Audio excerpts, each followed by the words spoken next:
I've never been afraid to take chances and make music, you know, and try to collaborate with people from wherever I can find inspiration. We're in a world now where if you're a young musician, aspiring musician, you don't just live in a singular community like in Lagos, which is like an insular place. You live in like a worldwide community.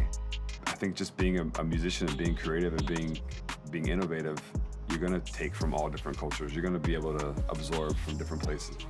It's funny, you know, a lot of my trips recently to places like Bangladesh or even Lagos, they were sponsored by like the USO, like I'll be with our governments there, like in Lagos who works with the embassy because they'd like to bring more American artists there.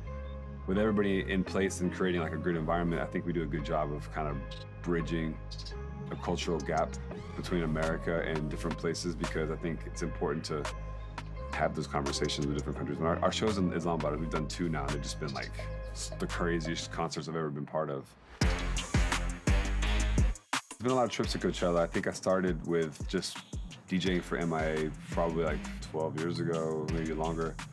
Then doing my own set a year later, then doing Major Lazer our first time 6 years ago and doing it 2 more times. Remember like the second Major Lazer show, I think it was in Sahara Tent at Sunset, before Sahara Tent was sort of what it was now. And it was like the most epic.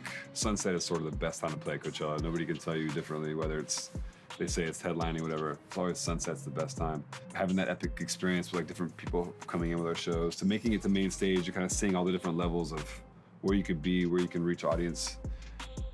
For me as a fan, I've been going to Coachella so much that I think Yuma Tent and then just to find things there and just get lost, or the Do-Lab are the 2 places I would spend all my time if I was a young person going to Coachella, because that's the random places. That's where like music just, and I'm like a music connoisseur, so that's where I'm gonna go and just be like, I don't know what this is, like I'll just be exploring and discovering music. So I love the Do-Lab. Every time I go there, I've just been like, what the hell? It's just like, it's just chaos. It feels like Burning Man. It feels like there's like some kind of weird things falling off the audience, just like coming up. It's just like a weird haze everywhere. And it's just like, everybody's tuned in to the music completely.